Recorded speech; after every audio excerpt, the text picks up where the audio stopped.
Younes Biard, bonjour. Bonjour. Alors Younes Biard, vous êtes en liste pour la mairie de Surgères. Hein, vous avez 38 ans et vous êtes tête de liste pour Surgères pour tous, ensemble construisons l'avenir. Exactement. Avec 29 colistiers, votre 29 équipe colistiers, à tout à 29 fait. personnes. Voilà. Ça a été difficile d'aller chercher ces colistiers-là? Alors, difficile, pas vraiment. Faut savoir que quand on a démarré au début, mais il y a déjà un certain temps, on avait démarré par la construction d'un projet. Cette construction a fait en sorte qu'il y ait des gens qui se sont un peu greffés au fur et à mesure du temps. Et à partir de là, on a pu choisir des personnes qui voulaient s'engager. Donc ça fait un premier noyau et au fur et à mesure, l'arrivée de la campagne a fait que d'autres personnes sont arrivées.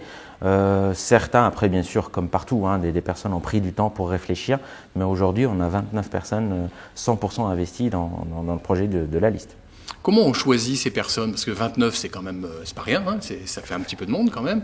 Vers quels critères on va pour choisir ces personnes-là? En fait, c'est pas le choix des 29 qui est le plus important, c'est pourquoi on veut les prendre. Et quand on se dit que ces 29-là seront amenés à représenter 7067 habitants, c'est là les qualités qu'il faut aller chercher. On a été chercher des personnes investies dans le monde associatif local, des personnes présentes dans Surgères, qui donnent de leur temps parce qu'aujourd'hui, la qualité première d'un élu de proximité, c'est cette proximité et surtout cette façon de donner du temps et cette capacité de donner du temps, des fois sans forcément attendre quelque chose au retour.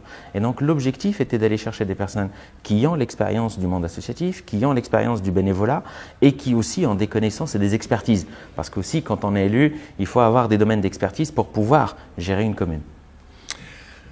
29 candidats, donc pour Surgères pour tous ensemble construisons l'avenir. C'est quoi on va dire les 3 grands axes de votre programme, axes principaux? Alors, 3 grands axes, c'est une ville tranquille et qui protège. Alors une ville tranquille qui protège, ça veut dire quoi? Ça veut dire qu'on doit d'un côté protéger le citoyen, et là je parle en termes de sécurité. Il faut qu'on puisse arrêter malheureusement la situation actuelle où on souffre d'insécurité et d'incivilité. De l'autre côté, il faut aussi protéger le citoyen, mais aussi veiller à sa tranquillité. Et donc l'objectif, c'est d'aller faire en sorte que le citoyen surgérien puisse avoir tout ce qu'il faut autour de lui pour bien vivre au quotidien à Surgères. Et donc, on va par exemple parler du monde associatif, accompagner le monde associatif, parce qu'aujourd'hui, dans Surgères, on a cette richesse-là. On a des associations, on a presque tout en association. Et donc, il faut les accompagner pour continuer à agrémenter, à améliorer la qualité de vie du citoyen surgérien. Mais alors, si je vous écoute, ça veut dire que Surgères n'est pas une ville sécure? Malheureusement, avec le temps, nous avons remarqué que l'insécurité devenait de plus en plus préoccupante à Surgères. Nous avons malheureusement ce trafic qu'on n'a toujours pas réussi à résoudre. Et donc, il faut que la municipalité s'implique aux côtés des forces de l'ordre pour faire en sorte d'arrêter ce fléau qui est aujourd'hui en train de détruire notre jeunesse et notre commune en même temps.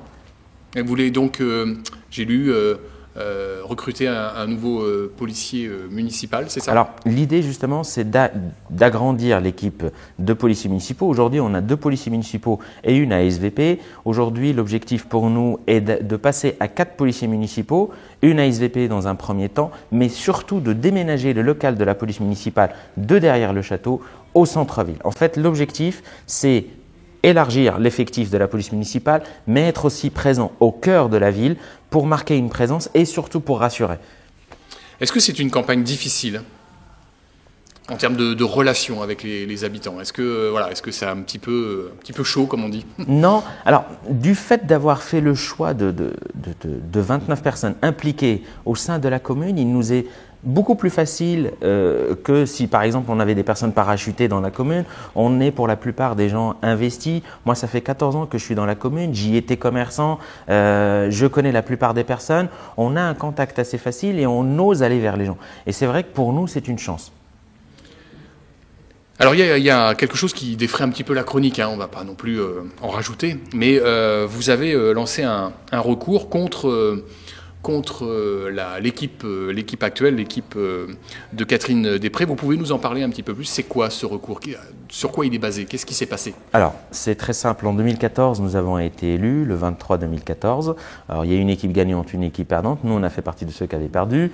Quand on a regardé dans la liste gagnante, c'est vrai qu'il y avait un profil qui nous a interrogés parce que la personne en question est directeur d'un syndicat mixte dont dépend la CDC Unisud et indirectement la commune de Surgères. Et donc c'est vrai qu'il pouvait y avoir un petit doute sur l'incompatibilité professionnelle. Donc on a posé la question en 2014 et on nous a dit que c'était normal.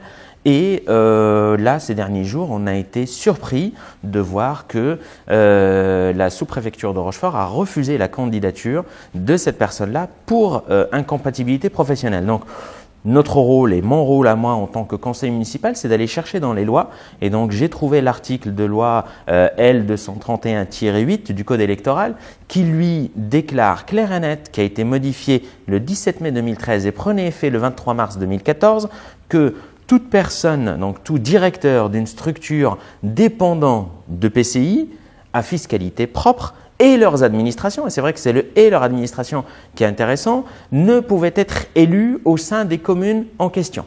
Et donc, c'est pour cette raison-là que cette personne a été incompatible à être candidate aujourd'hui. Et il faut savoir que cette loi existait bel et bien le 23 mars 2014. Et donc, on se pose la question, c'est à la loi de statuer, c'est à un juge de statuer, si l'élection même en 2014 de cette personne était légale. Voilà. Donc là, de toute façon, dans tous les cas, ça ne va pas influer sur les prochaines élections, les 15 et 22 mars prochains, de toute façon. Alors, on se pose par rapport aux prochaines élections une question, c'est que cette personne-là, du fait de son poste, devait certainement avoir un droit de réserve. Cette personne a animé des réunions et on a utilisé sa position dans les réunions. On a annoncé certains contrats du syndicat mixte en question. Lors des réunions, nous avons des preuves et la photo de la personne et sur le document de campagne et du programme de la liste en face. Et donc, c'est vrai que l'utilisation de cette personne, de son titre, de l'entreprise où elle travaille, donc du syndicat mixte, nous pose un réel problème. Et est-ce qu'on a été traité de la même façon? Parce qu'aujourd'hui, il faut savoir que la loi est claire. Il faut différencier le maire en place du maire candidat. Et donc, il faut respecter la loi. Notre objectif aujourd'hui, c'est juste respecter la loi et la probité de l'élu. Quand un citoyen lambda commet un méfait, on s'empresse de lui dire « la loi est pour tout le monde et nul n'est censé ignorer la loi ». Eh bien, nous les élus, les premiers, on devrait peut-être donner l'exemple. Donc ce syndicat mixte, c'est Cyclade, pour pas le nommer. Si vous arrivez à la tête de la mairie, là, après le 22 mars, quelle est la première mesure que vous allez prendre? Quelle est la première mesure que vous allez mettre en place? Alors, la première mesure, je pense, c'est de faire un entretien avec l'ensemble des agents de la mairie. Pourquoi? Parce qu'aujourd'hui, la richesse d'une mairie, alors je parle de la structure, c'est ses agents. Et aujourd'hui, on a à peu près une centaine d'agents de la mairie de Surgères. Ces gens-là, il faut aujourd'hui savoir quels sont leurs projets professionnels pour mieux les accompagner et surtout faire d'eux des moteurs pour la commune. Et donc, faire en sorte que ces gens-là puissent travailler dans l'intérêt de la commune, mais dans de bonnes conditions. Donc, je pense que pour moi, ce serait la première des choses à faire, c'est de mener des entretiens avec les agents de la mairie. Très bien, merci Younes Biard et puis merci à vous. Bonne chance pour ces élections. Merci.